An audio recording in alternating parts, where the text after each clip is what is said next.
Hey, welcome to No Drinks in the Booth podcast. Back with another classic episode. Episode 10. We made it 10 episodes. It's a miracle. And today is Pav's topic and his greatest hip-hop album of all time. As always, in the booth with me, B Young's number one fan, Pavan Saki, and the king of the stream again, Chris Watson. Holding it all together, as always, is myself, Wade Kadir. How is everyone doing, Pav? Yeah, I'm doing great, mate, to be fair. Obviously, we're still living in these 10 p.m. lives. Don't know what the fuck, I think it's bullshit anyway. But yeah, I've had a few gigs over the last sort of week or two. Got a couple this week, so life's treating me good, man. Feeling blessed. I do have one pet peeve for this week though, which is a new rule. Sorry to rant literally 30 seconds into the pod. Went to the Covered Wagon yesterday with the boys, watched the football. So there's no one in the queue, yeah. There's one guy in front of me and he's about to sit down on the table that's next to the door because they seat everyone and that's his table. And so I've walked in. So obviously now if you go into a restaurant or a pub, if you're not eating or drinking, you need to have your mask on. So I was waiting in the queue. And there was literally one person and I was going to sit on the next table.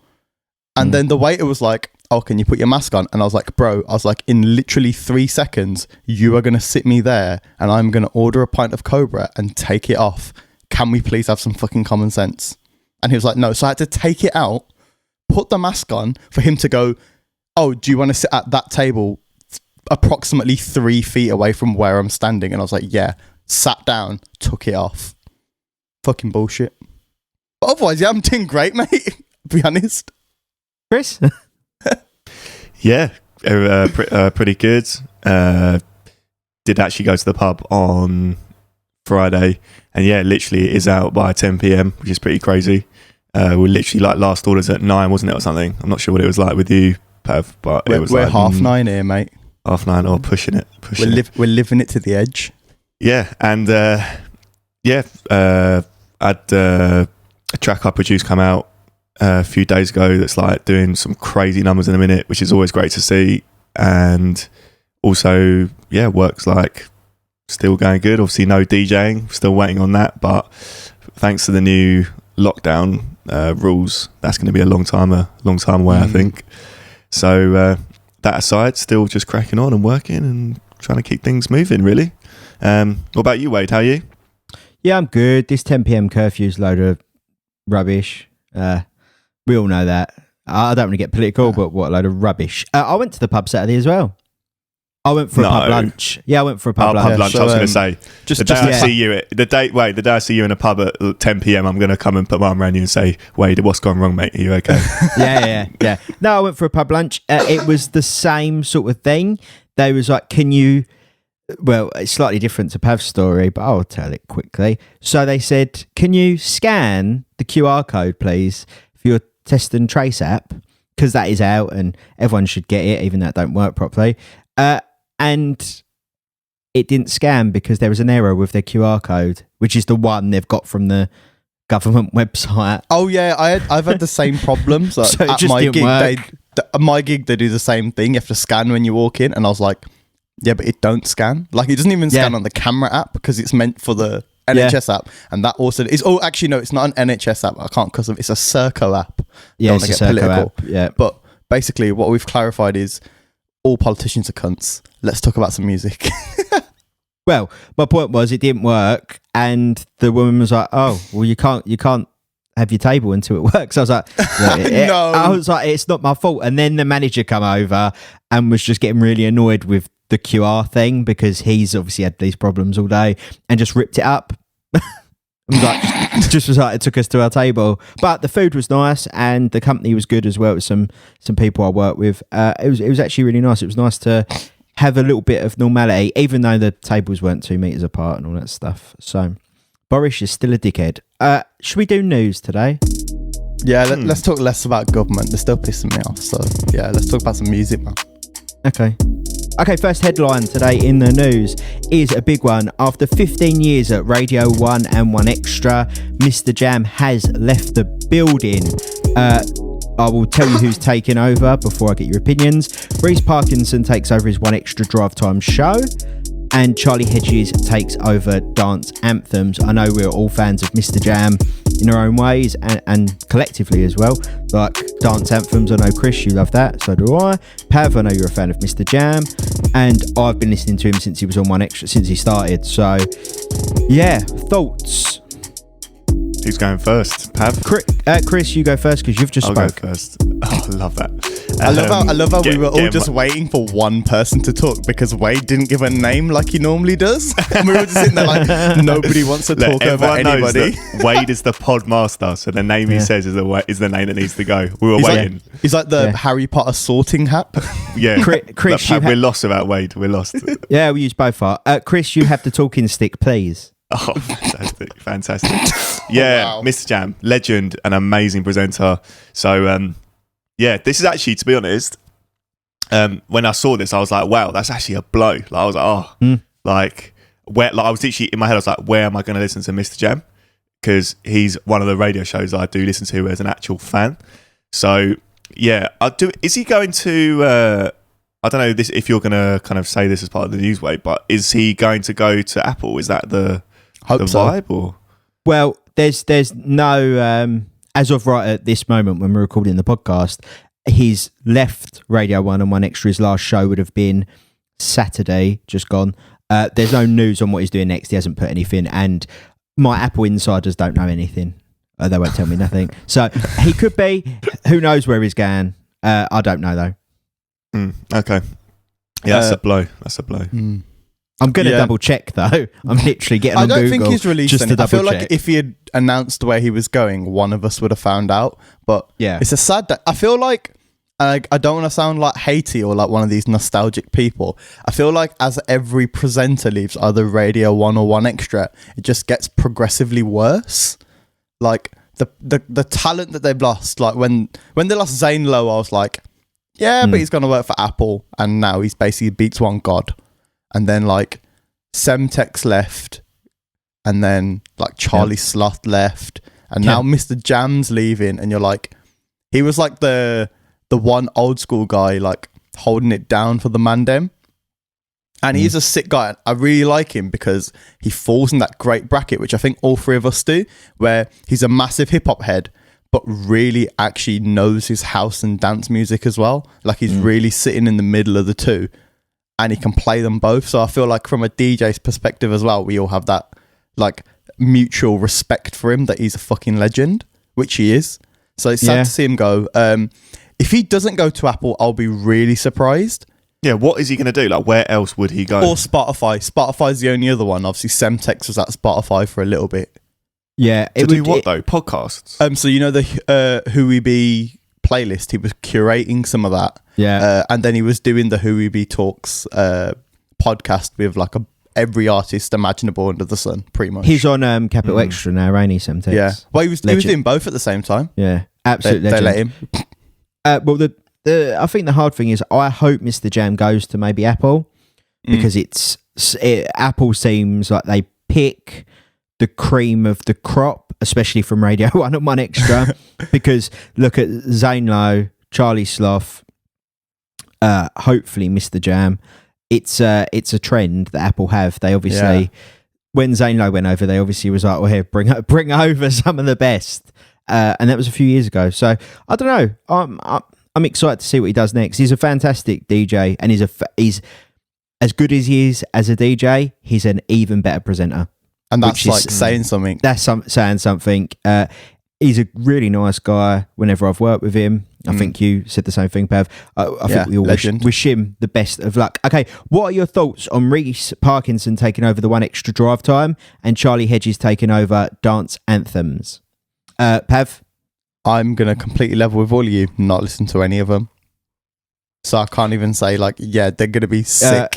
You'd struggle because they don't start, Reece Parkinson don't start until yesterday for everyone listening to the podcast, and Charlie Hedges actually doesn't start until Saturday. Have they been on radio on before? I've never listened. I literally don't listen to radio unless someone I know is on. Basically. Yes, so Reece Parkinson, I'm pretty sure, is on One Extra. Charlie Hedges is from the famous Ricky Melvin and Charlie from Kiss, which are now on Radio Oh, 1. is it that one? Oh, well, he's a legend, so that should be all right. Can't see too much of an issue. Charlie is a girl, by the way.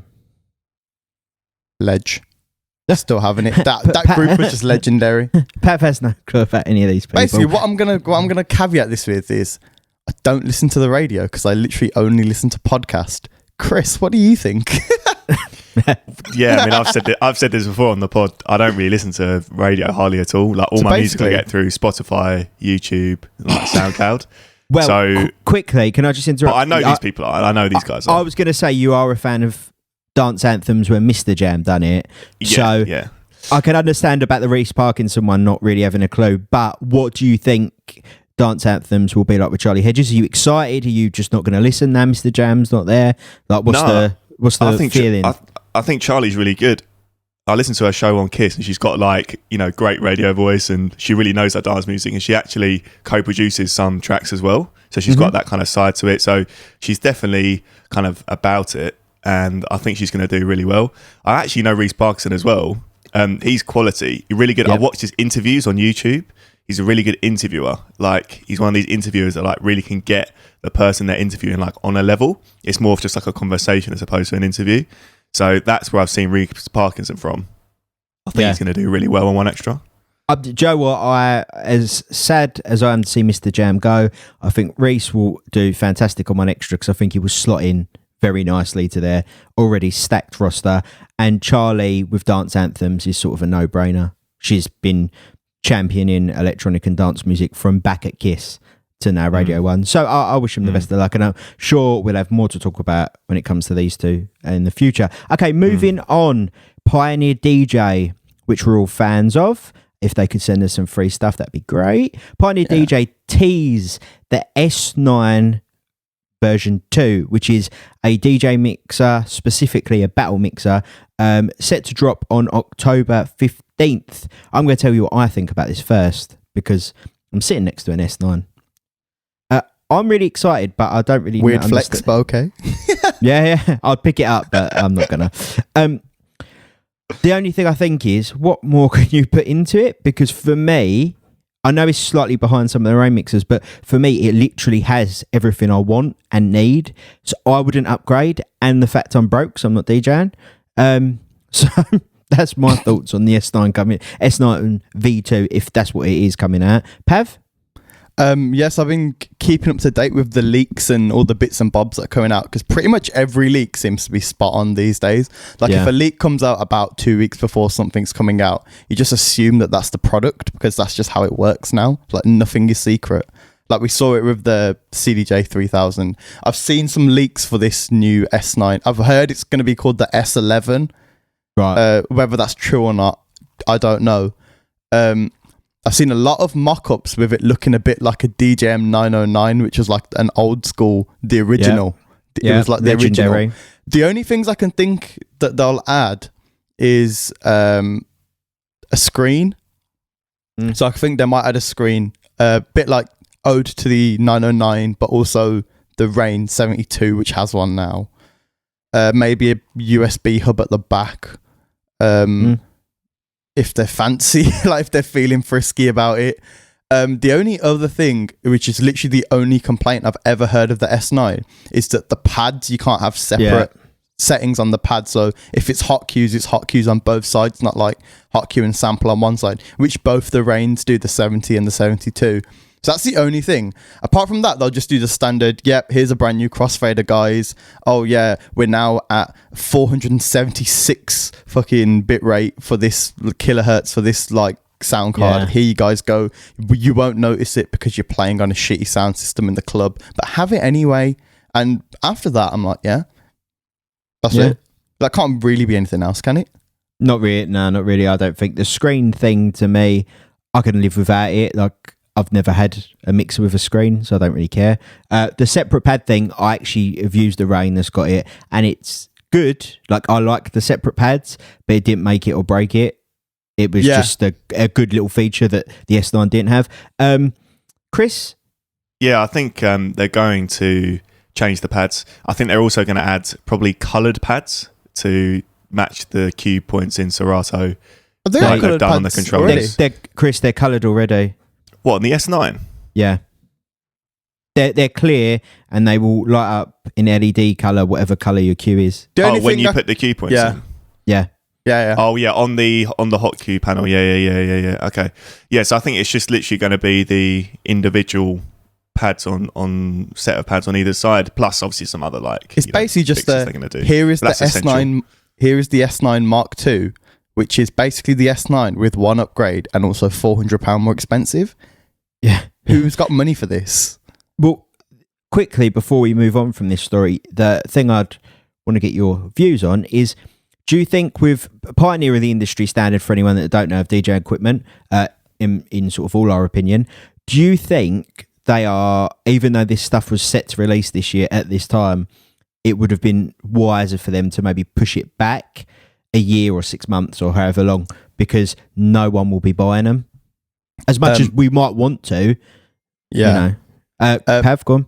I'm actually not sure. I think so. I've watched a couple of videos about this, and they've kind of said, well, sort of the way the release schedules work, like they've been building for like maybe a year and a half up to this. So it's kind of a bit harder for them to be like, oh yeah, we know coronavirus, but like we need to push this 6 months because kind of the tech gets a bit sort of lost, and they need that time for all the people that they send it out to kind of do all the beta testing and all that kind of stuff for the upgrades.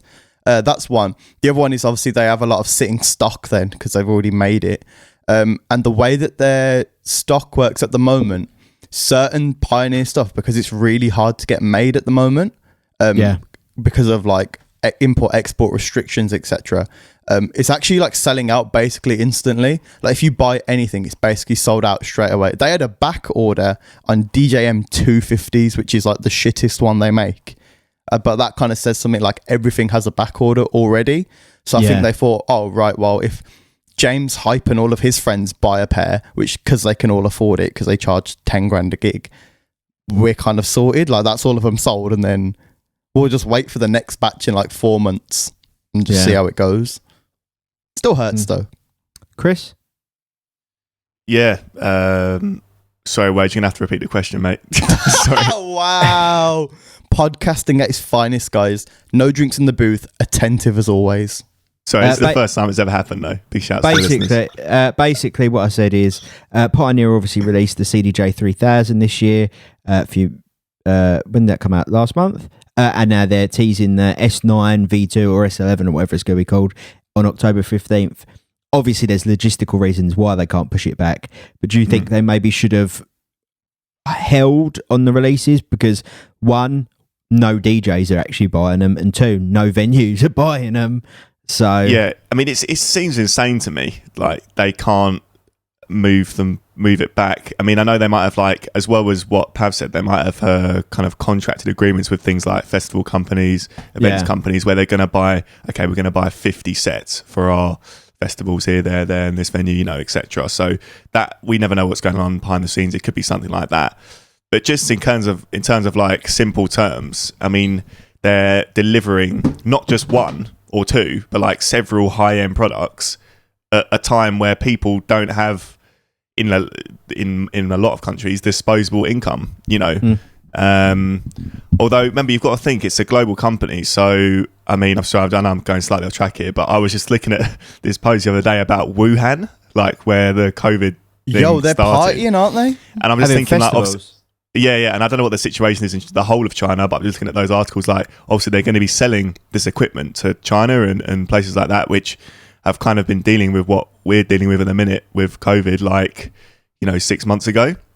So maybe they're just selling it to those markets and there's no issues whatsoever. It could be that.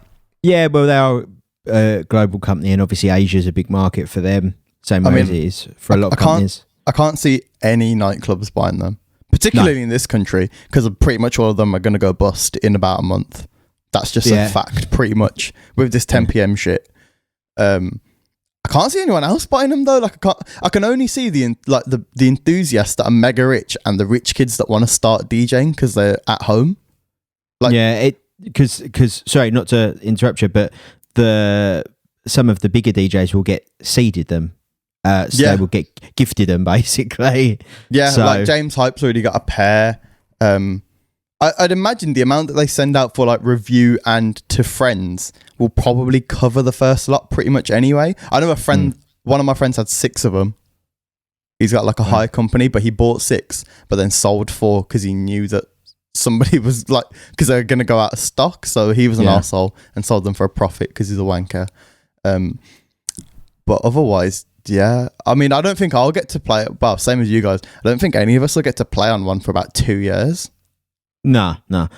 Look, shout out to Pioneer, constantly moving the needle for technology. We're all big fans, but just can you just gift us a pair so we can try them out? Just send us some stickers. I mean, I'll have them. Like, if it's free, free's free. You still got to pay delivery charge. Yeah, just send me a t-shirt. I'll be happy with it. Okay, moving on. One of our favourite people to talk about, Kanye West, the mighty Kanye West, teased a new song which samples the hugely legendary Lauryn Hill and the song Doo Wop. It's entitled Believe What I Say. He tweeted a video clip of it. He was on a boat and Kim Kardashian West retweeted it with a fire emoji. I listened to them. I think it's about a minute and a half. I listened to the clip. I thought it sounded pretty sick. Guys, thoughts, Pav? I mean, Kanye's just the GOAT, isn't it? I feel like for all his talking, he can just make a fire beat though, innit? Like everyone's like, oh yeah, we hate Kanye, oh we love Kanye, oh this, that. But if he releases a song, it's gonna go number 1 because he's just the GOAT, pretty much. I think of this generation, I think there's very few people that are like on his level. Yeah. No, I'm excited for it.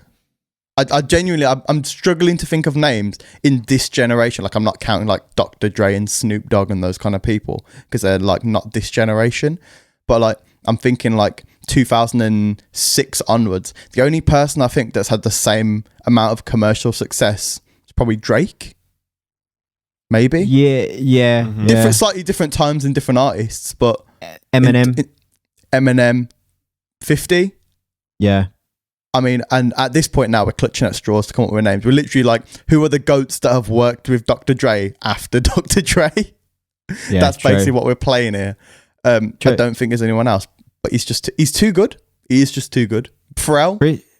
Yeah, Pharrell. I think Pharrell was a bit of a different one because Pharrell is obviously mainly a producer and secondly an artist. Yeah, but I mean, that's what I'm saying. We're clutching at straws. The guy's too good. Yeah, Pharrell is legendary though. Chris, thoughts on the Believe What I Say song that samples Lauryn Hill? Yeah, I think all the hype he's kind of been creating the last like few weeks and like PR from his Twitter and, you know, the Grammy thing and all of this stuff. It's gonna get a lot of streams like straight away and all the rest of it. So I'm sure it's gonna do really well. And obviously when you've got like your wife who's Kim Kardashian supporting it, like you're gonna do well. So it's gonna be big, I think, whenever he drops it. Yeah, and shout out to all the Kardashian fans that are really sad because that series is ending. That's mad, isn't it?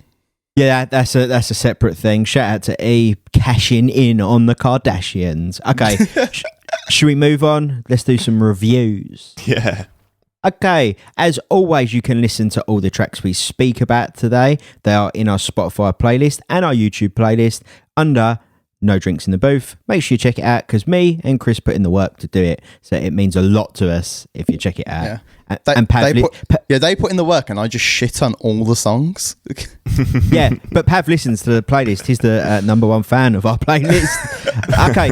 But as always, make sure you search it and shout out to everyone that already downloads the podcast on Spotify and Apple Podcasts and watches us on YouTube. Shout out to you. You're the real MVPs. Okay, should we get into it then, yeah? First track? Let's go.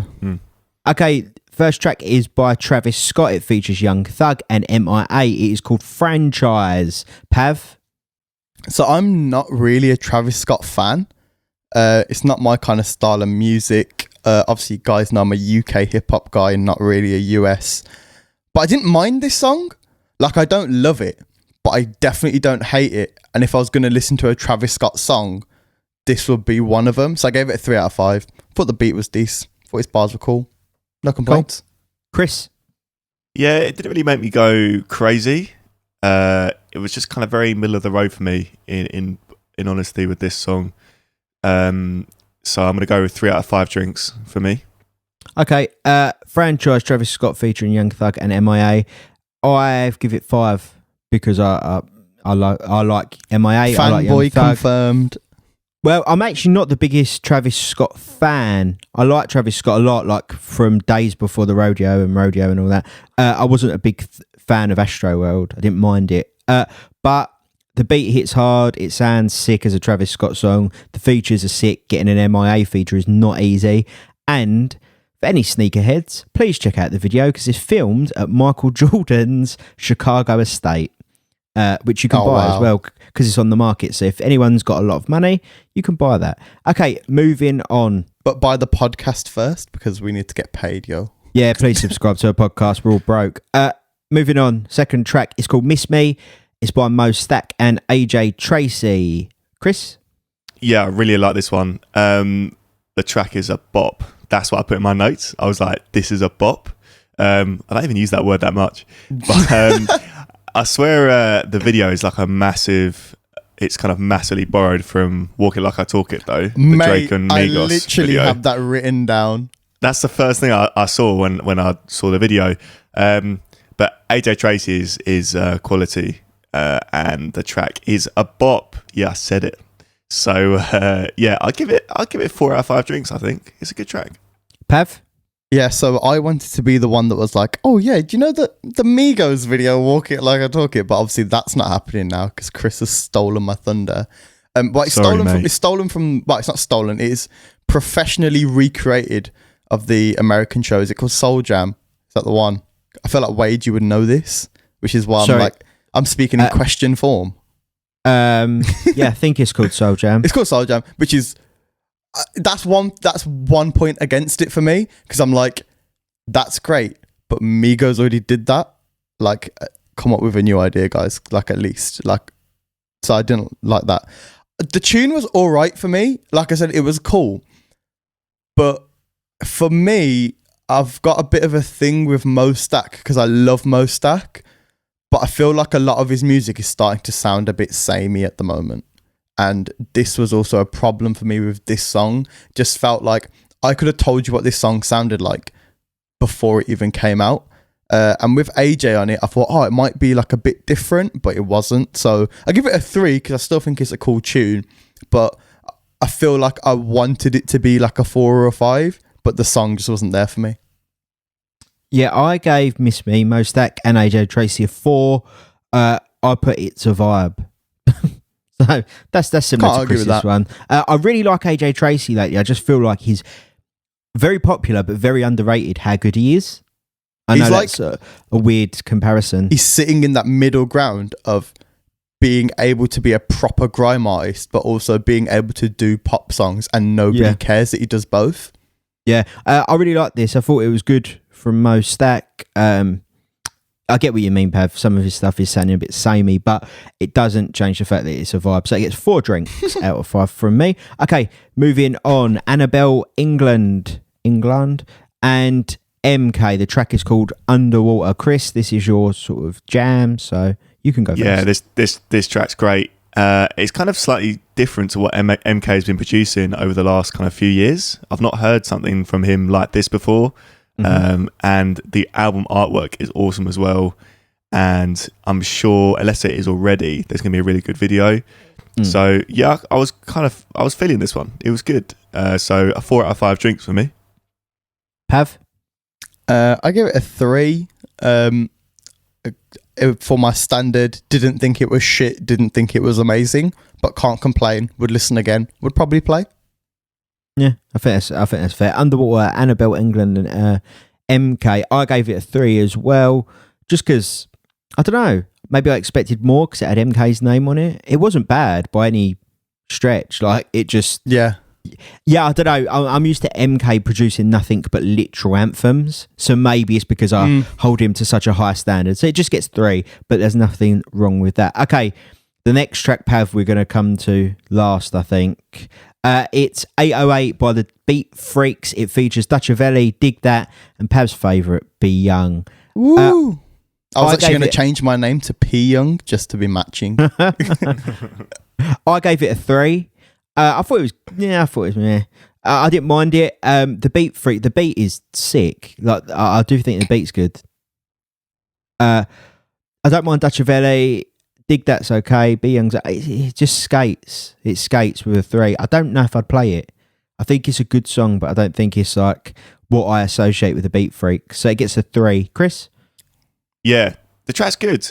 The beat, you're right, is cool. I mean, you know, when you're kind of putting yourself on the name of the record as a producer and doing that thing, like you have to deliver on the beat, and they definitely did. But my favourite thing about this song actually is not even the song, it's the YouTube comments on the YouTube video. It's my favourite thing to read through, because it started with like, you know, like the Drake's the kind of guy to, you know, whatever, like cry or whatever. Yeah. And then now it's like Dutchavelli's the kind of guy to I wish I could think of him now. I should have like prepared them. But it's like, let's just you know, have a look. like Dutchavelli's the kind of guy like his parents ask him to go out or something, or like, you know, when teachers speak to Dutchavelli, like they have to raise their hand, this kind of thing. Like I just love that stuff. I think it's so funny. So yeah, the comments, that's 5 out of 5 drinks. I've just got up the video just to cut you there. Yeah, they're all of them. The thing is, on this one, it's getting like silly now. Like all of them are like these comments. Do you want me to hit you with a couple? Go on, just do a couple for the listeners. Yeah. When Dutch goes to the club, the bouncers show him their ID. It's so silly. When Dutch was born, the doctors turned to his mother and said, "It's a man." Oh my God. The teachers are nervous at Dutchavelli's first day of school. like there's so many. There's so many. Like you just keep going. Like, sorry, and the best one. Why does Dig Dat look like a Teenage Mutant Ninja Turtle?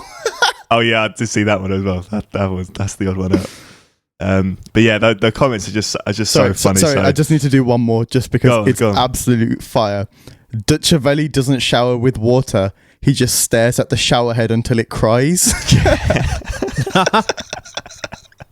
This is amazing. I remember that one. That was so good. That was so good. But the thing is, it's on all his other videos as well. It's just so funny. It's so good. But yeah, so I give the song 3 out of 5. Comments 5 out of 5. Okay, for everyone listening or watching, prepare yourself because Pav's going to review this next. And we all know Pav's thoughts on Be Young. Oh, so God. Pav, the floor is yours.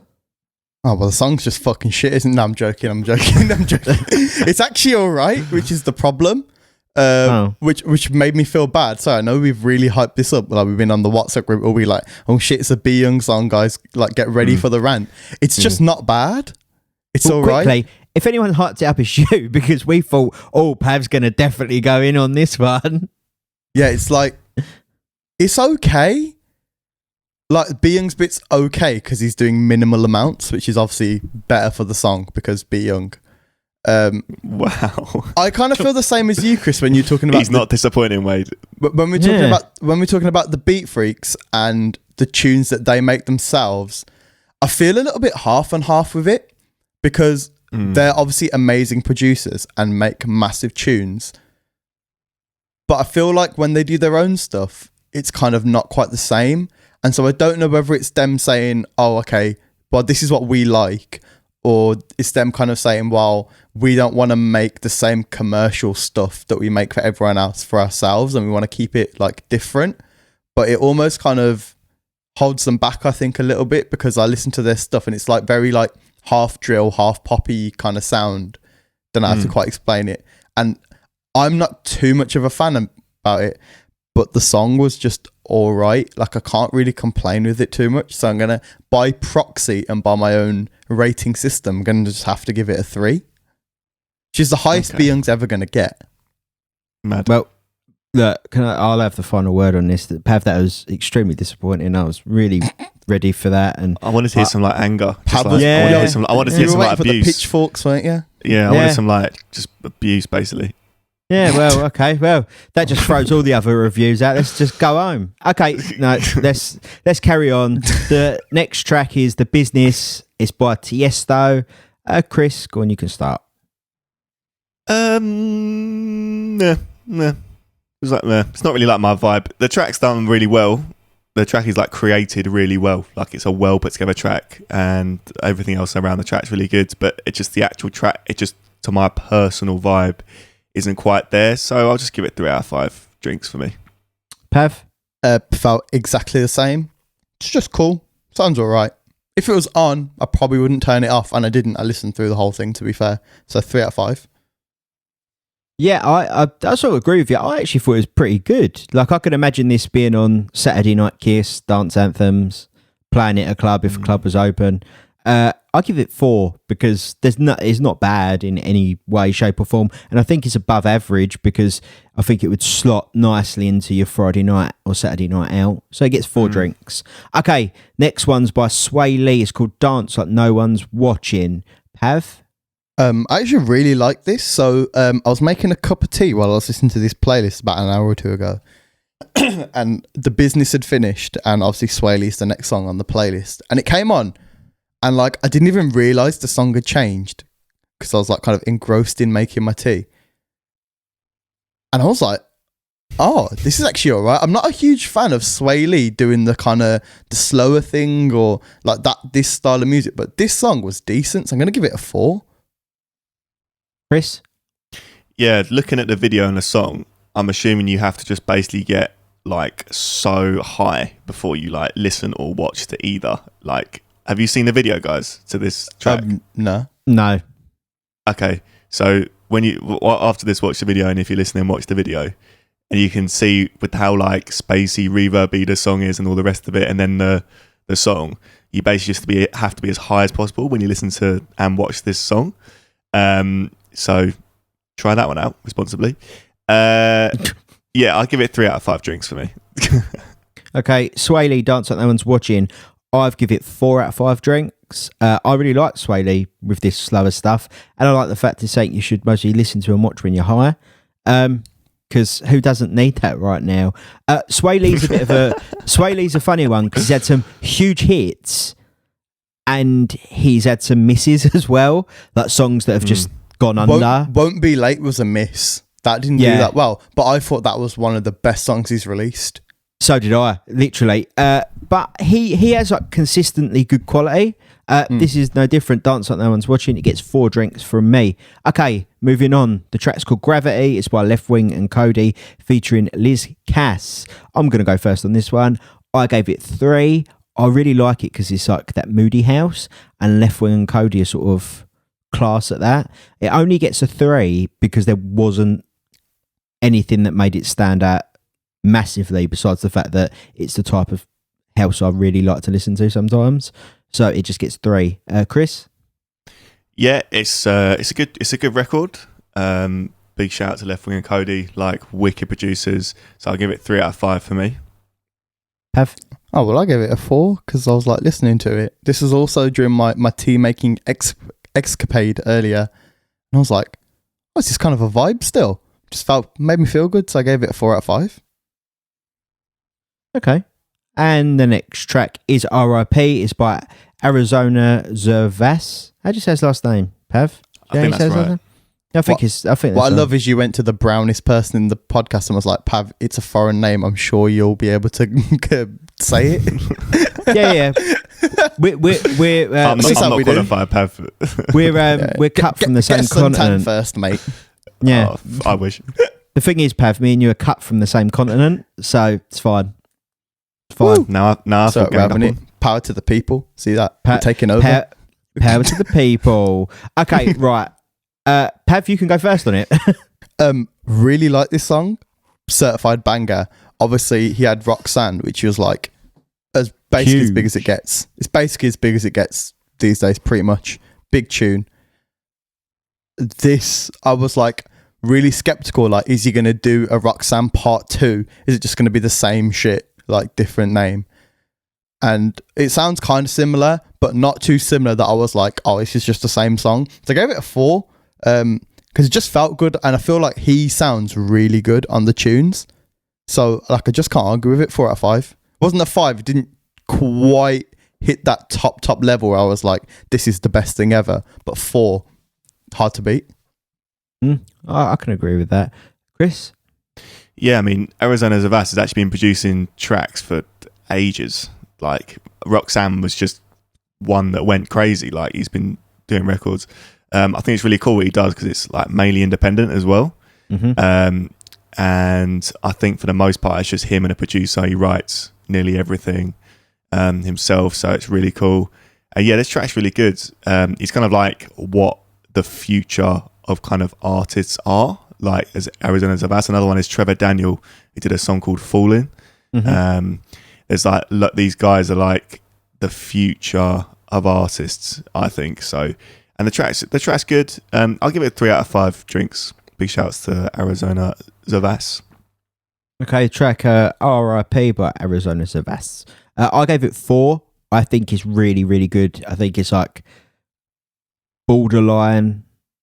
You know, it's not quite a 5, but it's very high 4s. It's not as good as Roxanne, but Roxanne was a breakout hit. But it's really good quality, and it's better than a lot of the stuff that's out there at the moment. Yeah. So yeah, it gets 4. I can't say anything bad about the track, really. Okay, moving on. The track is called Justin Bieber. It is by Smoke Boys and Dizzy Rascal. Pav? The beat was hard. Bars not so much. They weren't like the quality of the beat and the quality of the bars for me did not correlate. But it's still a 3 out of 5 because I was bopping to that beat, bro, because it was decent. Chris? Yeah, the beat was good. I just 3 out of 5 for me on this one. Just wasn't anything special, was it? Cool, yeah. Cool. Yeah, I gave it a 3 as well. It'd have got a 2 if Dizzy Rascal weren't on it. Yeah, pretty much. Dizzy Rascal sort of saves it by being Dizzy Rascal. It just pretty spot on there. The beat is better than the song, and if there was no Dizzy, it would most probably be 2, but it gets a 3. Okay, moving on. The track's called Loveless. It's by Actress and Aura T09. Pav? I didn't like this song. I gave this song a 2. The bass line was a bit mad, and it really wasn't. I know, like every week we have like a couple of tunes that are a bit sort of left field. They're a bit weird, bit experimental. That's this song. I worked it out very, very quickly that was this one. And again, I don't think any of these tunes for me have gone up to the Shy Girl Freak level, which was like for me the perfect way to do it. This one didn't quite do it for me, so I'm going to give it a 2. Really didn't like the bass line.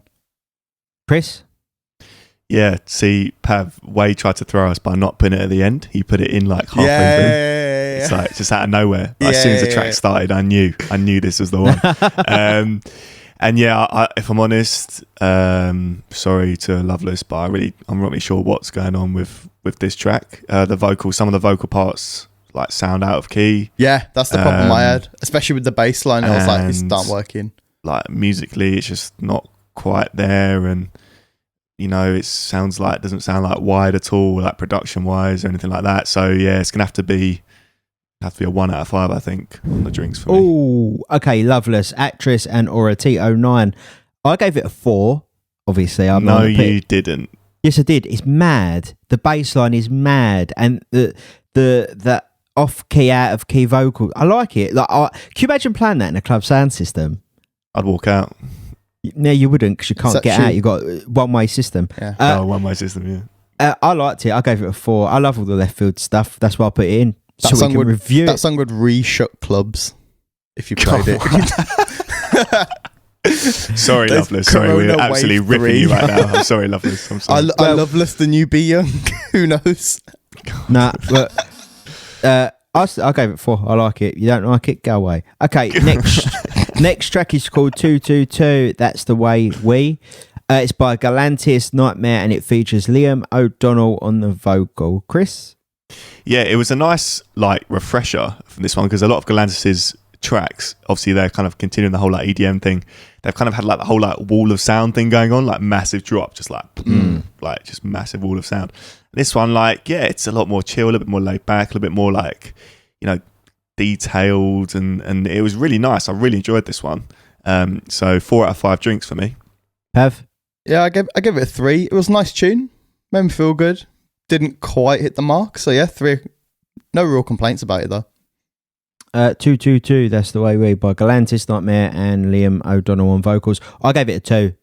It's like bubblegum dance music. Yeah, you know, like, and as much as I love some of that. I just felt like there's better bubblegum dance music. Yeah, was like, it's like thrown in a machine. Like, oh, let's make a sort of record to chart. Look, Galantis have done some great stuff. I just feel like this wasn't as good as the other stuff they've done. So yeah, he gets 2, unfortunately. Okay, the next track by Polo G is called Epidemic. Pav? Yeah, again, I mean, this kind of hip hop is not my style of hip hop. Like everyone knows, I'm a G-funk, West Coasty, even R&B kind of guy. But the hook was decent, and I rated his bars generally, and the beat was decent. So I got to give it a 4, which I really didn't think. When I saw the name, I was like, well, this is going to be my shit one for the week. And then I heard it, and I was like, just need to stop looking, just need to listen to the tunes, because his bars were good. But yeah, 4. Chris? Yeah, it's good. I'm actually a big fan of Polo G. Like, I love that. He's got that whole like melodic thing, like melodic rap kind of on lock. Really like it. So this one's probably going to be, I'll give it a 3 out of 5 for me. Like, it was a good song. I enjoyed it. Okay, Epidemic by Polo G. It gets 4 out of 5 for me. I think you most probably could guess that because it's the type of stuff that I like. I think Polo G is very underrated. His bars are very good, and the hook, like Pav said, is very, very, very good. It's more than average, better than average. Does it hit that 5-star level? Nah, it don't hit 5 drinks, but it's really good. And I think it's one of them tracks. The more you listen to, the more you like. So it gets 4, but it could potentially be a 5, who knows? But it gets 4 right now. Okay, the next track by Cove and Charlotte Haining is called Healing. Chris? Not quite my style, this one. It's like the drum and bass breakbeat kind of thing. Cove has put out some wicked records over his time. This one just didn't quite hit the spot for me in terms of like my style and what I like. So I'm going to give it 3 out of 5 for me. Pav? Felt exactly the same. It was all right. Again, didn't really quite fit with me, but I can't have too many complaints. Like, it didn't sound shit, so it's 3 out of 5. Yeah, Healing by Cove and Charlotte Haining. It got 3 for me as well. As average as it gets. No, purely because I'm not the biggest drum and bass person. Everyone knows that, but I like Pendulum and I like Sub Focus. But the stuff that I really like is more like, is it liquid drum and bass, like that type of stuff? Yeah, and melodic liquid. Sort of stuff. This was no means bad. So I don't think it's fair to give it anything under a 3. It just didn't hit the mark for me. But I could imagine if you was in a drum and bass rave and someone played it, you wouldn't be like, oh, I'm going home now. So that's what it gets. That's because you've been taking Ket before. You need a lift. Yeah, true, because you can't pick your jaw up. But whatever. Okay, the last track today, it's called After Party by Tung Givag and Rat City featuring Rich the Kid. Chris? I remember I was like 11 years old. I used to listen to Rat City's like electro house records, and go crazy for him. I was like, oh my God, on the SoundCloud download, like amazing electro house. And this one was cool. Strange to see Rich the Kid on this feature. I guess must be some deal that's been done there. But yeah, it was cool. Nice vibe. 3 out of 5 drinks for me. Pav? I really like this song to the point where I had to debate with myself whether I was going to give it a 4 or a 5. I feel like if I listened to it for another week, I would probably give it a 5. But because I haven't had the week, I've got to give it a 4. But I do genuinely think if I sit in, because I rinse songs in it, like if I play a song that I like, I'll rinse. Like I'm still rinsing Work Freemasons remix by Kelly Rowland because I re-listened to it. But I will listen to it every day. This is a song that's going to go straight into my like everyday Spotify playlist because it just was really good. Really like Rich, again, not a fan, but on this song, Rich the Kid sounds really good, so I can't really argue with it. Okay. 4. I was going to say, is it a 4? Is it it's a 4. It's a 4 now, but I might post this week give it a 5 next week. Might be upgraded. Yeah. Okay. After Party, Tung Givag and Rat City featuring Rich the Kid. It's on Spinning Records, so I don't know how that works. Chris, give it a 5. Come on, mate. What are you doing? Nah. I gave it a 4, and I was like you. I was like, this could be a 5. I think it's just a really good banger. It works. Everything about it works. It just sounded so different to what I was expecting, and then also sounded just really, really good at the same time. Literally took the words out of my mouth. It gets a 4, and in a week it'll get a 5 most probably. So that is all the reviews for today. As always, make sure you check out the Spotify playlist and the YouTube playlist under No Drinks in the Booth, name of the podcast. Okay, let's do track of the week. Chris, do you want to start? Yeah, I think my track of the week this week, and I never thought I'd be saying this, but I'm going to have to go with the 222 That's Why We Galantis track. Just because it like surprised me from what they've been producing before, and then this one kind of came out. It kind of such like a different side to what they can do musically. I was like, wow, like it's impressive. So I'm going to go with track of the week 222 by Galantis. Pav? Oh, I'm a bit half with After Party and R.I.P. I think if I have to pick right now, You do. well, thanks for that, mate. If I do I'm actually going to pull a veto Wade card, which is what he did last week, where he was like, yeah, all these 3 songs are my favourite songs. You can't do that. Only I can do that. I can do that because I put the reviews together. I think right now it has to be R.I.P. But next week it might change to After Party. I thought you loved After Party. That's I really do. After Party. I really do. But if I have to pick right now, that one probably pips it. But then literally next week, I think I'll be like, yeah, I was a fucking idiot. Why didn't I pick After Party? But no regrets in it. It's a roller coaster with Pav. Well, it's just you're playing with our emotions today, Pav. Yeah, okay. Up and down. My track of the week. I mean, 808s was a close second, but what a liar. Okay, my track of the week, I think it's quite obvious. It's the one I go 5 drinks to. It's Franchise, Travis Scott featuring Young Thug and MIA. Okay, so this week, Chris chose Galantis 222 as his track of the week. Pav chose R.I.P. by Arizona Zavas, but he actually went to choose After Party by Tongue Divag and Rat City. But and I chose Franchise by Travis Scott, Young Thug and MIA. Make sure you check them out of all the tracks especially. Let us know what you think. Leave comments. Hit us up on social media if you agree or disagree. That is the news. That is the reviews. I'm done for today. Thanks, everyone. Passing it over to Pav. Pav, this is your topic. It's your time. The floor is yours. Let's hold 1 second. I just need to tighten this bit on my microphone stand. Don't worry. No drinks in the booth. Technical difficulties. Well, while Pav does that, I'm just going to plug the fact that we are on Spotify, Apple Podcasts and YouTube. So if you could subscribe, like, share, comment, tell your mum about it, tell your nan because she's stuck indoors because she's shielding, please. It just helps us all out. I think definitely your nan will love Franchise by Travis Scott featuring Young Thug and MIA. Well, I think that would be our favourite. I personally think would love Loveless by Actress and Nora and T09. My nan is deaf, so maybe she will. Well, if she took too many of her arthritis medication, she'll be bouncing off the walls with that one. Yeah, I got that Galantis track. Do you get what I'm saying, Wade, about like their last tracks, and then now it's like, it's actually got a bit of soul in it. This one, like I completely got it. I completely got it. I just think Galantis can do better. Like it could be better because it's a Galantis track. But I do get what you're saying.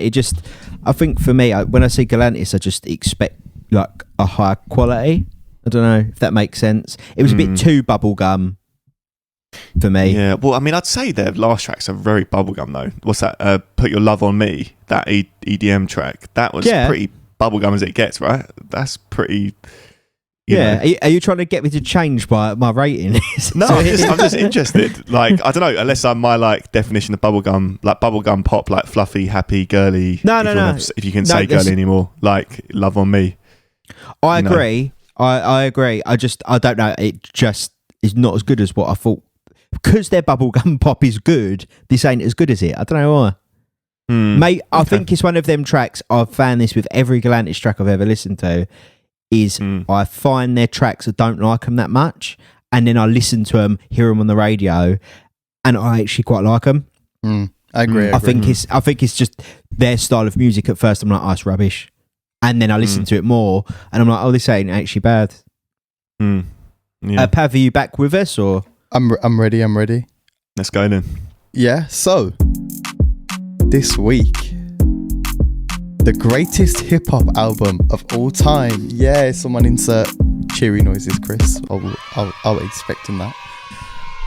Big topic.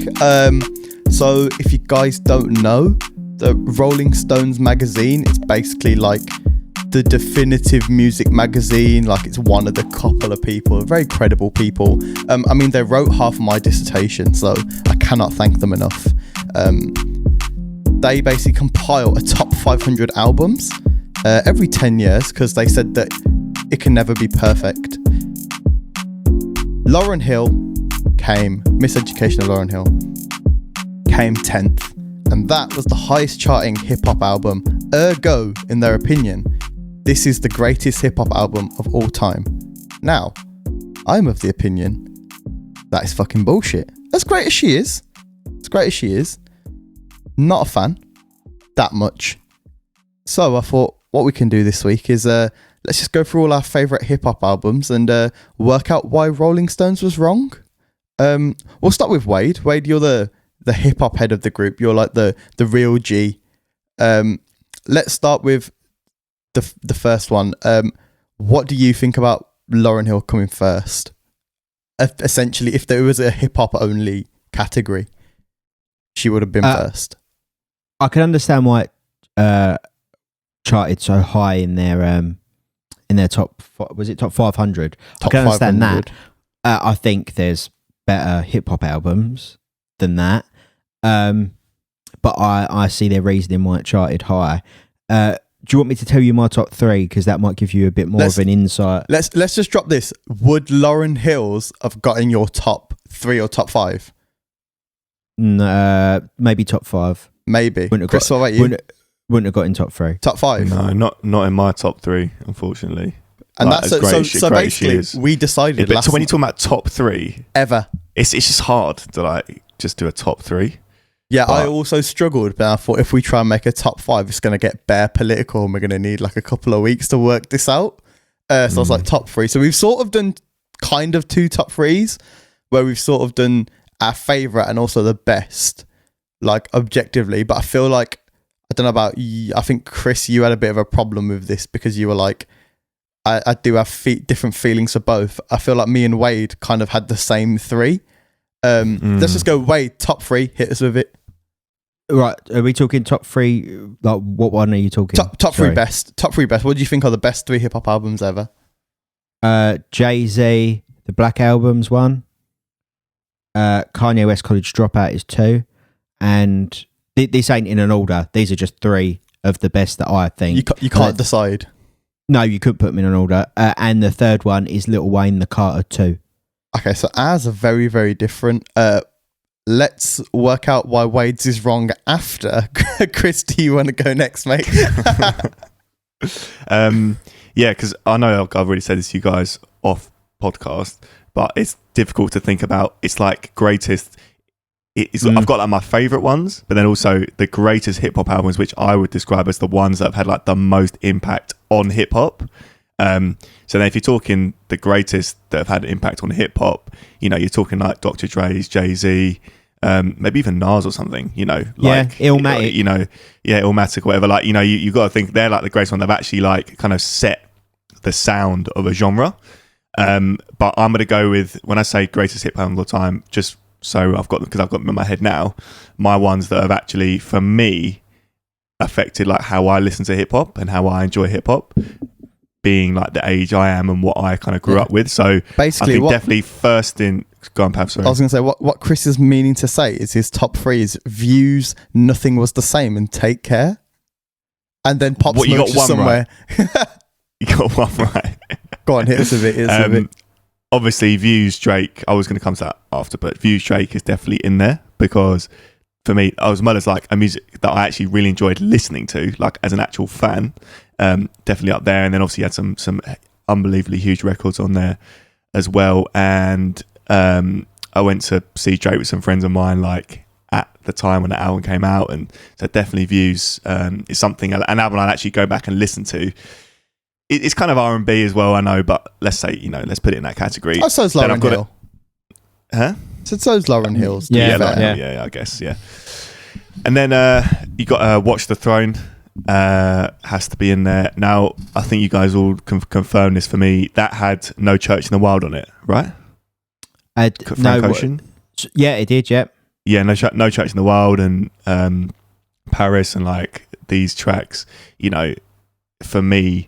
I love how careful you were when you said Paris then. You like started choking up a little bit. We don't want to get cancelled, guys. That was smooth, mate. That was smooth. Amazing record. And so for like my generation, like, it's just undeniable. So Watch the Throne and I've got to think what my last one would be now. I've literally got two. If only you'd been pre-warned about this, Chris. No, I literally had it like a second ago. Oh, I was going to say... do you know what I wanted to actually say was, the Jay-Z album with 99 Problems on? What was that called, Wade? The Black Album. Was that? Oh, that you said that? Yeah.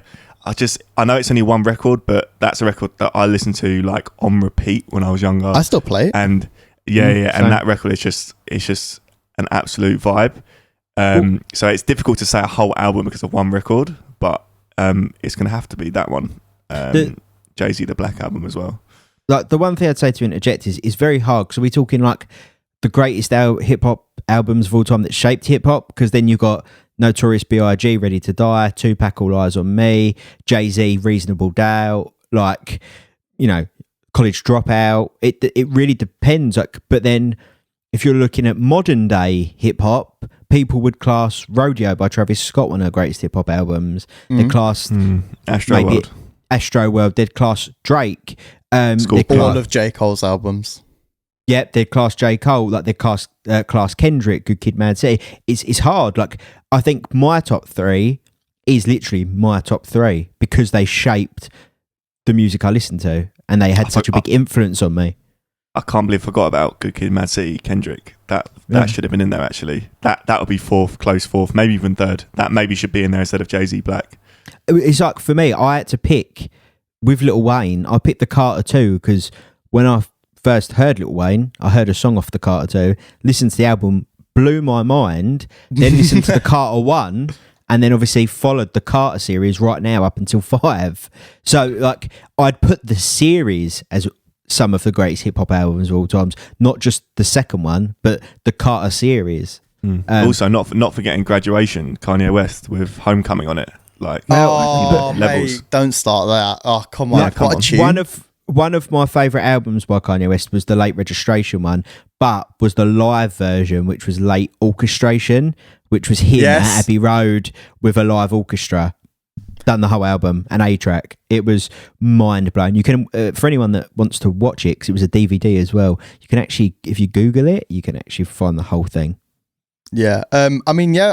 Obviously, I don't want to sound like a bit like a wet lettuce here. Music is subjective, so obviously, like when I say top three, it's so hard to like narrow it down to top three. Like I'm sure we've all listened to hundreds of albums that we all like. So top three was a bit of a shitty way to do it, but I just thought we'll keep it short and sweet. Try and keep it like with yours, Wade. Obviously, you just pick the top three, your three favorite albums, but for you, those are the three best albums. So. Like, I'm happy with that. Like, I can't really argue with that. Same with you, Chris. I'm going to hit you with my top three. My top three is a little bit more traditional. Well, two of them are. One of them's a bit of a curveball. My top three is, and this is in order as well. I have an order. So at number 3, for me, so don't give me hate in the comments, which I'm sure you won't, because obviously we're fucking amazing. Number 3, Kanye West, 808s and Heartbreaks. Great album. Amazing album. I wouldn't class it as a hip-hop album, though. We'll get to this in a minute. That's the next thing, because that's a bit techie, that is. Number 2, Dr. Dre, 2001. And number 1... I was going to say, that had to be in one of ours, surely. I would have said The Chronic. I am personally a 2001 fan over The Chronic because I really like Scott Storch. And I obviously he was on that one. the sound was a little bit better for me on that. The Chronic for me sounds a little bit. I feel like it hasn't aged as well musically, whereas I feel like 2001 stuff sounds like it could have come out last week with a lot of the tunes. And my third album, which is my number one. And I'm happy to go on a limb here and say I genuinely believe, give or take any fucking Rolling Stones, like anything, yeah, I genuinely believe this is the greatest hip-hop album of all time, and I'm happy to debate it here. Snoop Dogg, Doggy Style. Just is though, isn't it? Very good album. It just is. I feel like I'm still listening to it. Like I've recently fell back in love with Ain't No Fun, and that is just one of the best songs ever. I'm just listening to it like if they'd released this yesterday, like it still would have sounded the same and it still would have been a banger. I can't find a way in my heart to not have that as the number one. Like I just think it's that good. Yeah, it's so subjective because even me, I would say one of my favorite rappers ever is Pusha T from the Clips, and his Daytona album, I think, which was Kanye West produced, it was like 7 tracks. It was absolutely amazing, and it was like a pure hip hop album. Then you've got stuff like Wu-Tang and you know, like 36 Chambers, bro. It's hard because we can literally argue about why your album's not as good as my album, but it's just because it's a preference. Like I would literally say like my top 3 are better than yours, but then if there was no College Dropout, there'd be no Watch the Throne. If there was no, you know, the Carter 2 or the Carter Lil Wayne, there wouldn't be a Drake. You know, like pretty much. It's very subjective and it's very hard because it's all time is just too hard to call it. I think if you was to say the greatest hip hop albums that shaped hip hop, you'd literally be running off Doggy Style, Chronic, NWA, Tupac, Biggie, Jay-Z, Nas, Puff Daddy. You'd be listing off stuff like that, Little Kim. The problem is we've got to try and pick all time. It's never going to happen. We're just going to... I mean, obviously, we're always going to be wrong because somebody's going to come and chat shit to us because that's just how hip-hop album debates work. Is you can literally say, yeah, I think Dr. Dre's the best, and someone will still chat shit. So, like... Well, I know people that would say Get Rich or Die Trying is the best hip-hop album, period. Yeah. But that's in the conversation for me. I know it wasn't in any of our top 3, but for me, that is in... If we're making a top 10... I can't see a way where that album at least doesn't get talked about to get in. Oh, it'd get in. I think it would get in as well, personally. But then does like Marshall Mathers LP get in? Yeah. This I'm saying, there's so many good albums. We've not even talked about Eminem. Like he's not even been mentioned in any of our We've top literally 3. just talked about him right now. Like, is that even doing justice?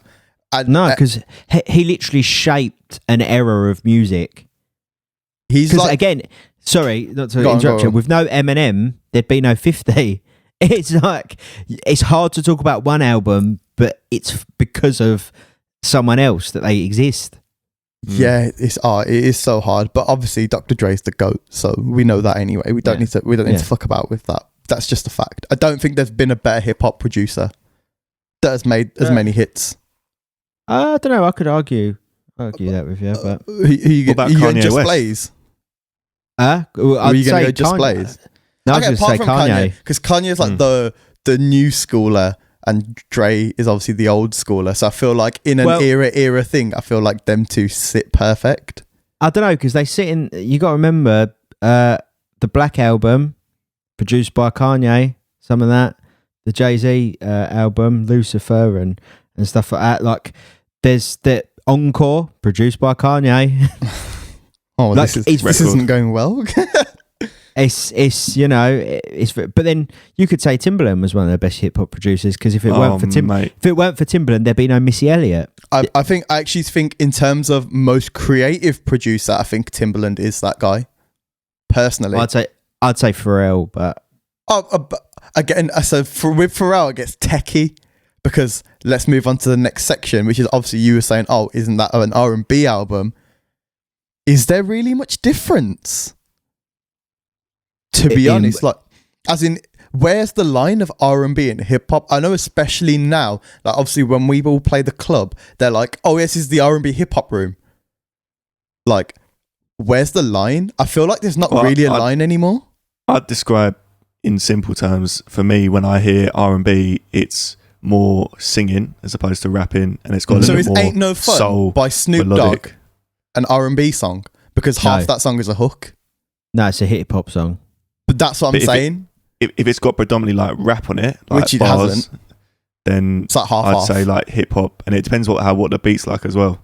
So for me, just hip hop's more like, I'd say, I don't know, aggressive. It's not the best word, but I think R&B, you have to break it down to rhythm and blues. Like, it literally should be what it is. So like, I'd class Summer Walker as R&B, same way you would. Chris Brown does very well between R&B, and they're quite clear what's R&B with Chris Brown, and hip hop.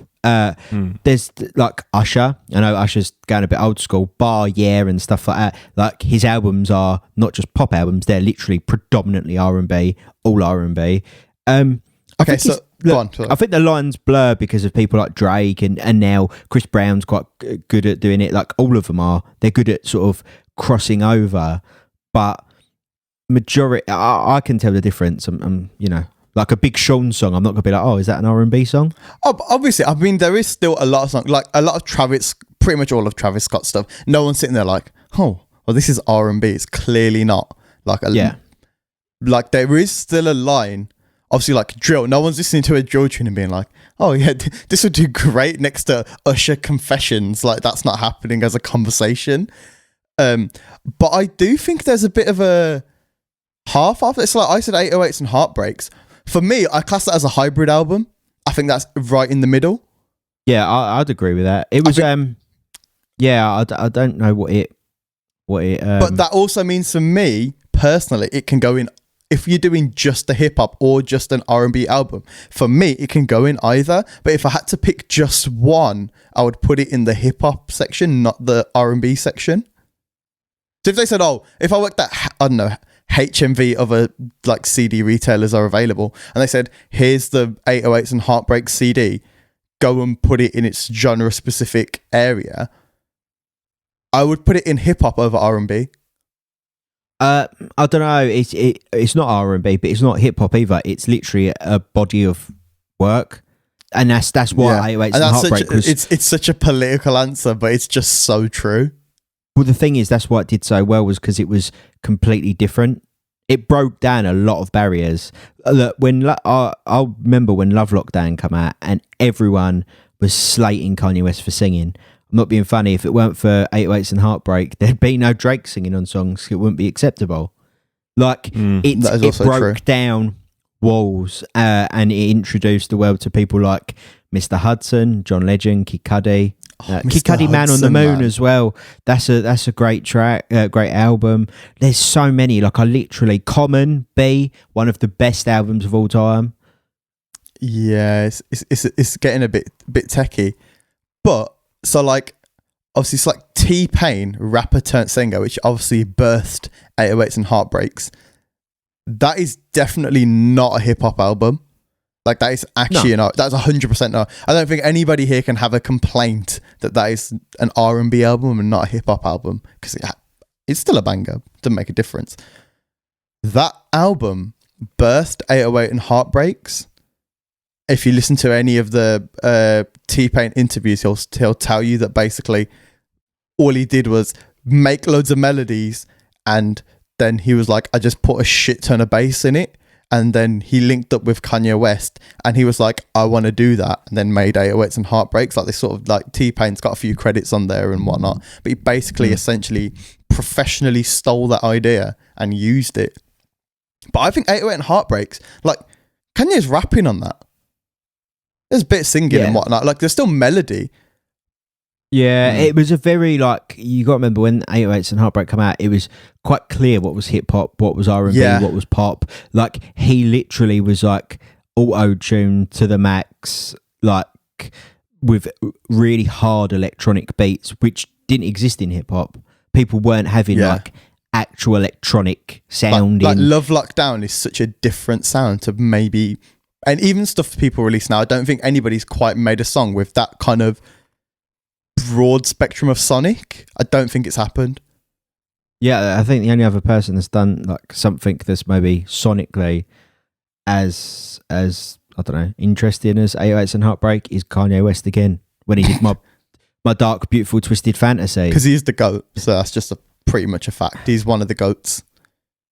It's hard. The reason I never picked loads of Kanye albums in my top 3 or top 10 because it would just be the whole discography. Yeah. But the reason I start with College Dropout is because if there was no College Dropout, none of the rest would exist.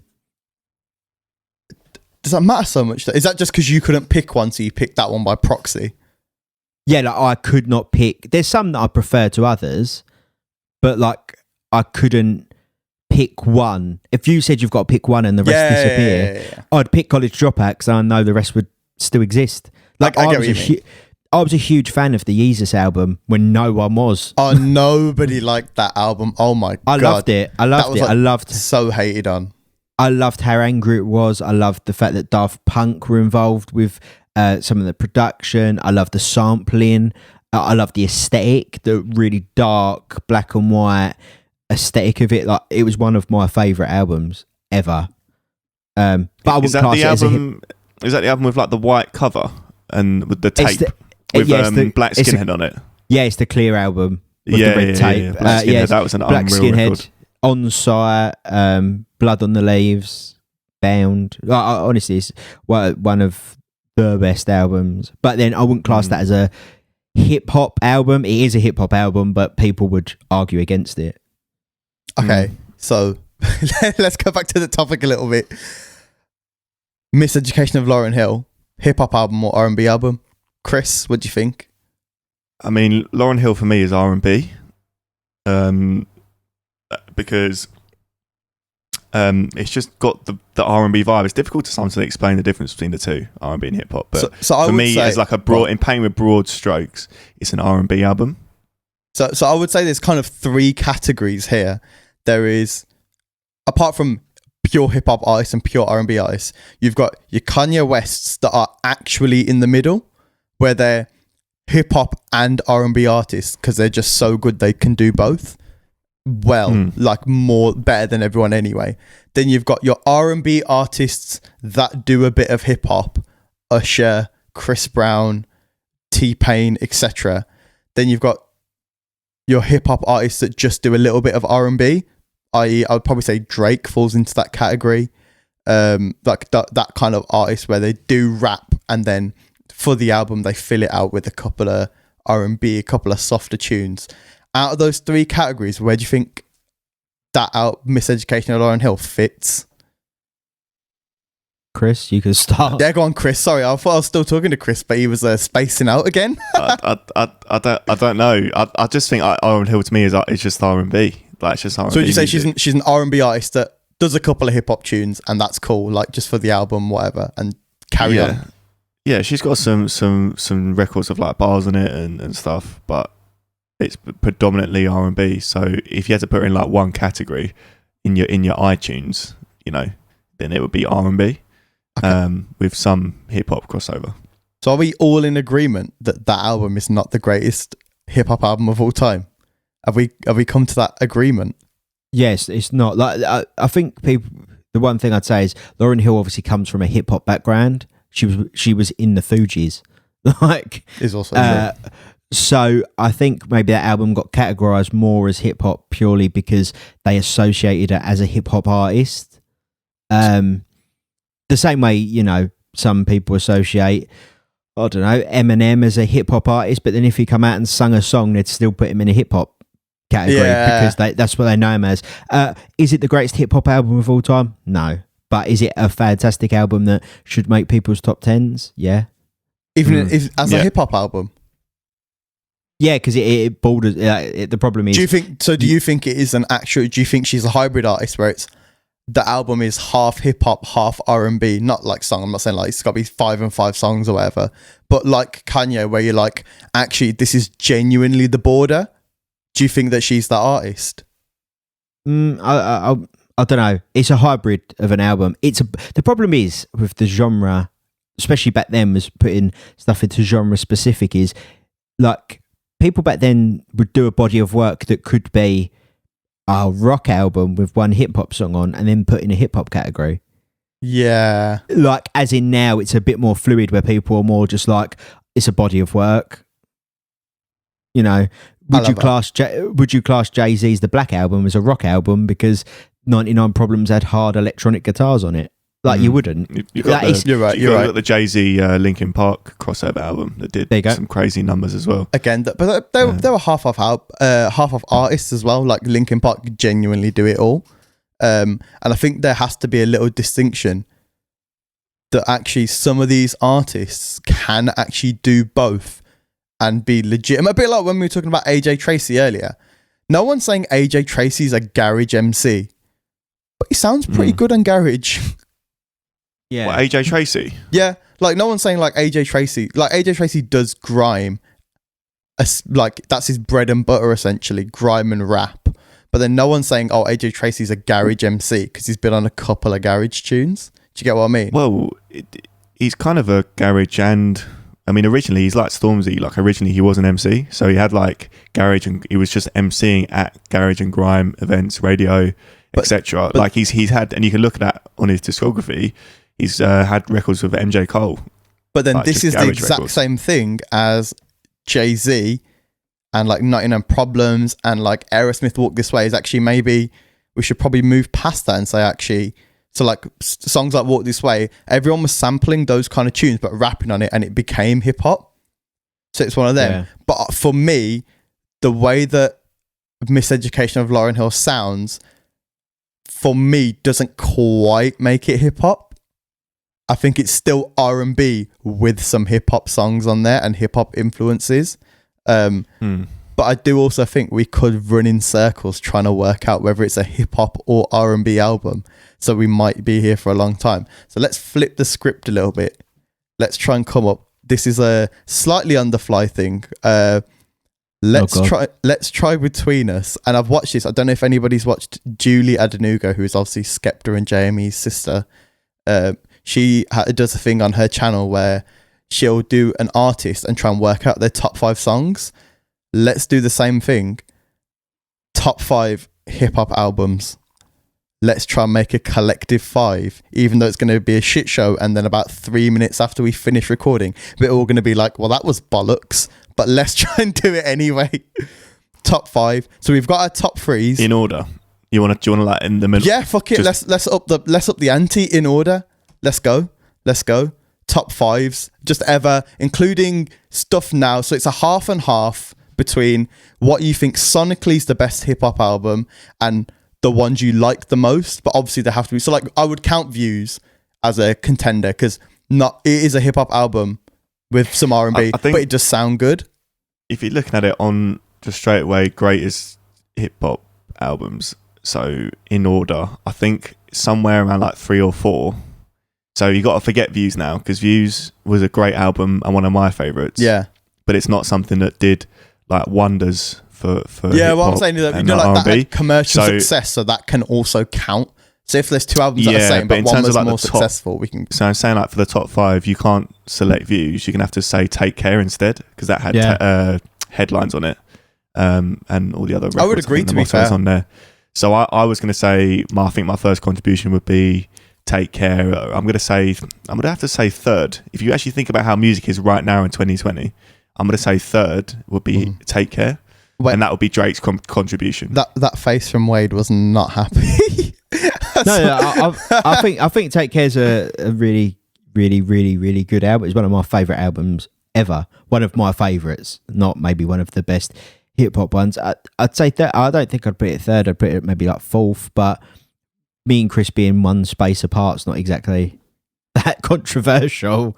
I don't like. I'd put College Dropout in there. Okay, well, obviously, so I'm going. Did that have Gold Digger on it? College Dropout? No, it had All Falls Down, Through the Wire. Slow Jams was on that, wasn't it? Yep, Slow Jams, Spaceship. Was Gold Digger on? Which album was that on? That's on Late Registration. That's the second album. So that's I had a bit of the same problem as you, Wade. I was looking through all the Kanye albums, and I basically just had to pick which album do I like with the most songs that I like. Because I was like, I can't pick one. So I was like, whichever one has the most hits that I really, really like, that's the one I'll pick. And it just happened to be 808s. It's just for me personally, it does for me come down to some of just the individual records. Like I went to Vietnam, and I went out to into a bar, and the DJ was playing Gold Digger. Like, you know, it's like, and that's tracks like All Falls Down and stuff like that. They're probably not going to reach that far. So that's why you have to like think of tracks like that. But then Gold Digger is, as much as it's a hip hop record, even Kanye's just said that I released it as a pop record to get in the chart. I don't want to be performing that song for the rest of my life. I still think it's a hip hop record though. Gold Digger. Yeah, but I can understand what you're saying. All right, to make this a little bit easier, because I feel like we're going to chuck about 50 albums into this. Sorry, just to clarify as well, College Dropout had Jesus Walks on it as well, just in case. That absolute banger. Yeah. Yeah, to make this slightly easier, because I feel like we're going to sort of run round in circles again, like, because we're going to literally just name every single hip-hop album that we love because we can't pick. Let's re-go through our top three, pick your top three, like your top three contenders for this top 5 list, and we'll try and mould it out of those 9 albums. Because they're going to be wrong anyway, so we might as well make it a bit simple for us. So I'll go my top 3, which is 808s, Chronic, and Doggy Style. That's not changed for this top 5 all-time list. I think those are the best 3 hip-hop albums ever made, in my opinion, that I've listened to that I like. Wade, I don't think yours is going to really change either, is it? College Dropout, the Carter 2, and the Black Album. I feel that's a good mix. Change. Chris, are you sticking with your top 3? I did say Views, Watch the Throne, and Jay-Z, the Black Album. Okay. So I think the Black Album's definitely got to go in there. Of course.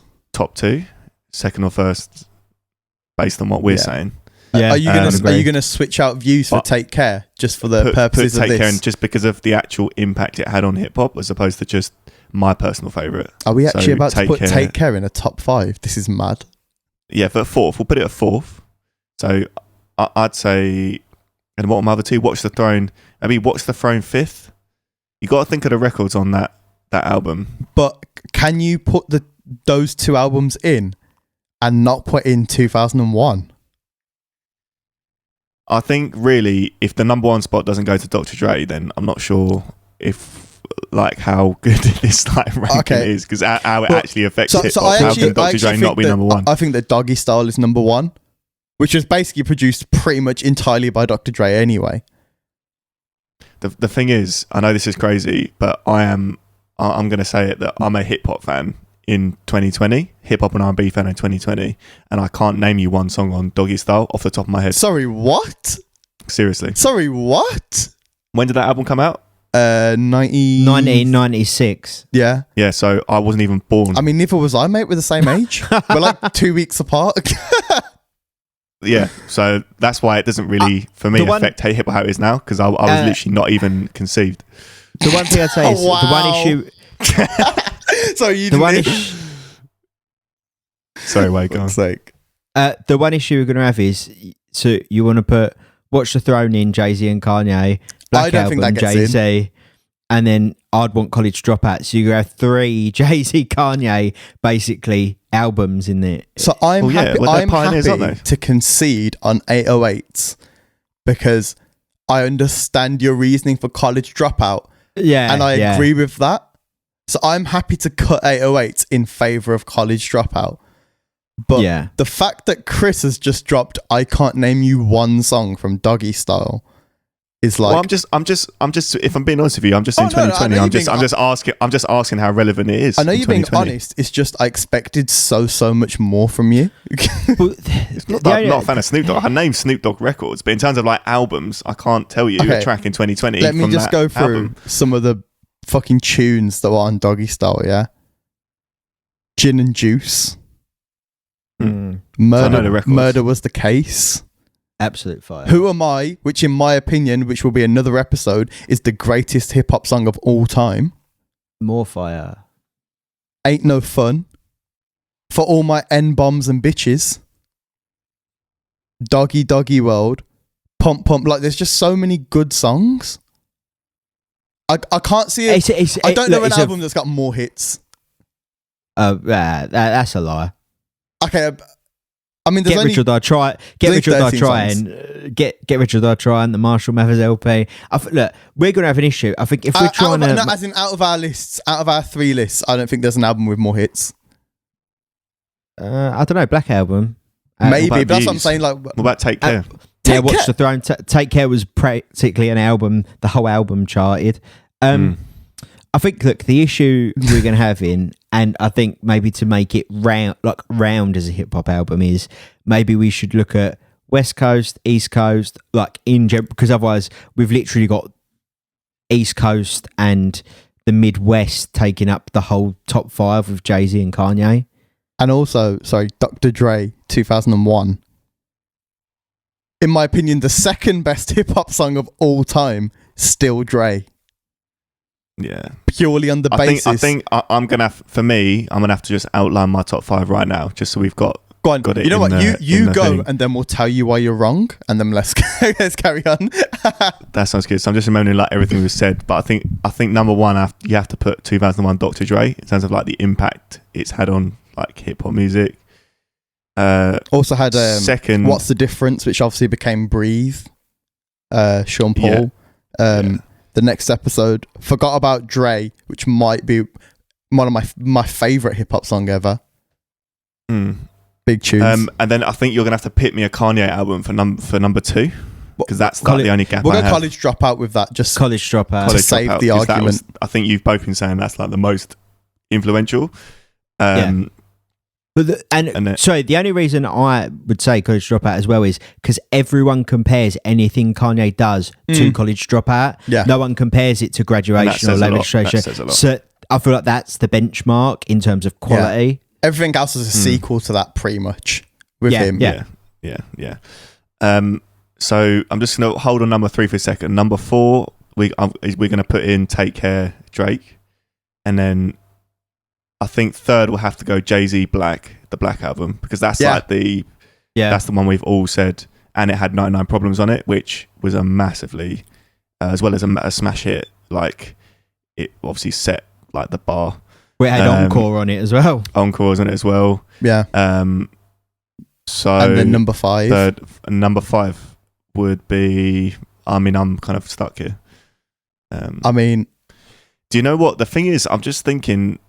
Jay-Z, the Black Album, I think, we'll see. It depends what number 5 is. It depends what we can think of number 5, because we've said a lot of albums over the last like half an hour. It just depends on what deserves to have a spot in the top 5 out of the other ones we've said, which I can't remember all of them. So I'll tell you my top 5. I'll kind of concede, because I feel like yours was trying to be a bit fairer, which I completely agree with. So I would probably then stick 2001 number 1. If we're talking impact as well, the fact that I actually still play about 4 songs from that album, like still now, when I do actually get gigs. Number 2, College Dropout. Again, understand that. I can vibe with that. Number 3, the Black Album. Again, I can agree with that. If we're talking that kind of. Also, we also kind of forgetting that Still Dre was written by Jay-Z. Yeah, there you go. Like, he wrote that, like, because he's like one of the GOATs. Number 4, I can't put Drake Take Care number 4, only because I would go Doggy Style and then Take Care. But then if I was thinking Take Care, I'd then, by the Wade logic that is kind of working and sort of doing me at the moment, is we might have to put the Carter in. If we're clutching at straws for spaces, which obviously we are, because there's 8 albums and 5 spaces, I would put in the Carter instead of Take Care, by virtue of they were both about as big as each other, but the Carter birthed 4 more albums and Drake. So I'd go as my top 5: 2001, College Dropout, the Black Album, Doggy Style, the Carter. Wade? Yeah, I could agree. I'd mostly take Doggy Style out and put Good Kid, Mad City in. No. Oh, stop it. Guys, listen, we need to stop sunning Snoop Dogg on this podcast. Or J. Cole, Cold World.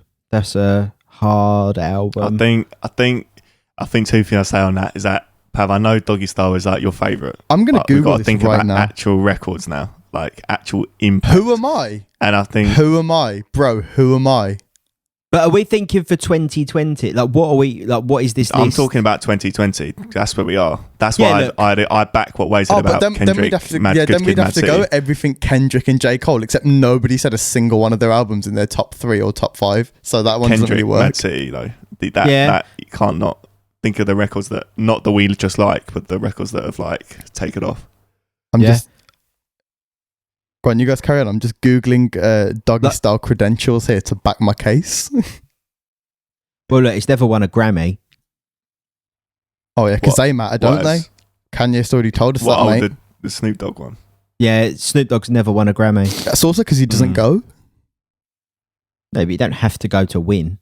Oh, no. That's how award ceremonies work. If you don't go, you won't win, pretty much. Unless you have the greatest piece of art ever. If you don't go, you don't win. That's I'm pretty sure I've like never seen Drake in an award show, and he's won like all of them. He's been to he like endorses them though. Do you know what I mean? Like, I can pretty much vouch and say I don't think Kanye is going to win a Grammy this year. Well, you never know, dear. Because he's literally changed the phrase from didn't have a pot to didn't have a Grammy to piss in, because that is now a thing. Yeah. But then one of my favourite albums is Chance the Rapper's. I can't think of the name of it, I've got to Google it. But Chance the Rapper. Sick. That's more, that would, I don't know, be put into some people's 2020 great hip hop albums. It's sorry, just to fact check, Doggy Style actually came out in 1993. Oh, so it's even older, but that doesn't make it any better or worse. I just think it's just so. I think sonically, I mean, Chris, Pat, the thing is, you're saying it as it's your favourite album. I'm just saying, fine. I said, Chris, but when was the last time in 2020? You can't. When was the last time you sat and listened to Doggy Style, bro? To be honest, I don't think I ever have. After this recording, or tomorrow, or whatever, please, I want you to sit there, yeah, get the album out. As I get the album out, like you're just gonna open your cupboard and there's just like a bunch of vinyl it's there. Not 1993. It's not 1993 anymore. Use the CD drive on your CDJ. Buy the CD. Listen to Doggy Style. I might have to concede this because I feel like it's a bit 2 against 1 and democracy. But I feel like if you listen to it, you would understand. It's just too old, I think. It's just so old. It doesn't sound old though, and that's the problem. Look. To do the greatest hip hop album ever is never going to happen. Oh no, this list is still wrong because we don't have Wu-Tang Clan 36 Chambers in it. No, yeah, I agree with that. Or Beastie Boys, or Run DMC, or Eric B and Rakim. Like, you got to remember, if it weren't for some of these, you wouldn't have Snoop Dogg, you wouldn't have Drake. Like, it's very hard. I think in 2020, I think everyone can agree that Jay-Z, Kanye, Kendrick, Drake, Wayne, but then you got to look at the female rappers. Nicki Minaj. I don't think she's that good. I actually rate female rappers. In fact, there's that new girl, Trillery Banks. Have you heard her? Yeah. She's sick. Like, I'm not studying female rappers, but I think Nicki's like the worst one of the bunch, apart from that one verse on Monster. Yeah, I wouldn't go that far and say she's the. I think her numbers. I think out of like the main roster of all these female rappers, I think in terms of the famous ones, she might be the worst one. Yeah, but let's face it. In 2020, the biggest female rappers are what? Nicki Minaj, Cardi B, Sweetie, City Girls, Meg Thee Stallion. I rate Meg. Meg's hard. Meg can hold it. Meg can hold it. There's not a big pool of female rappers in commercial eye. That is also true, which is why I can be as bold as to say she's the worst. Nah, because you got to remember. I think she's overhyped. Again, I think if it weren't for a Nicki, there wouldn't be a Cardi B. Mm-hmm. because it wouldn't be acceptable for a lot of the stuff that Cardi B says or does in guys, records. What we've confirmed, greatest hip hop album of all time, Grandmaster Flash and the Furious 5. That's it. I think what we can confirm is there's certain people, Jay-Z being one of them, Dr. Dre being one of them, Lil Wayne being one of them. If it wasn't for them, there'd be no Eminem, 50 Cent, D12. There'd be no Snoop Dogg as well. There'd be no Drake or Tyga or Nicki Minaj. And if it wasn't for Nicki Minaj, there wouldn't be a Cardi B. And if it wasn't for Jay-Z, there'd be no Kanye. And if it wasn't for Kanye... I think we can go on. And if there was no Adam and Eve, there'd be no one. Like, we'd just be here. I think for the purpose of this podcast, I think I can put it down to 5, just for the purpose of this podcast. And I think what we've basically said is, for the purposes of all three of us being wrong, we can make a list that we still all think is wrong, but is right. Which I think is number 1, 2005, Dr. Dre. Number 2005? 2, Kanye West. 2001, sorry. 2001, Dr. Dre. 2001, Dr. Dre. Number 2, College Dropout, Kanye West. Mm-hmm. Number 3, I'm gonna just switch it here. Number 3, Get Rich or Die Trying, 50 Cent. Right. So number 4, Jay-Z, Black. Number 5, Take Care, Drake. That's how I'm gonna leave it. You know what?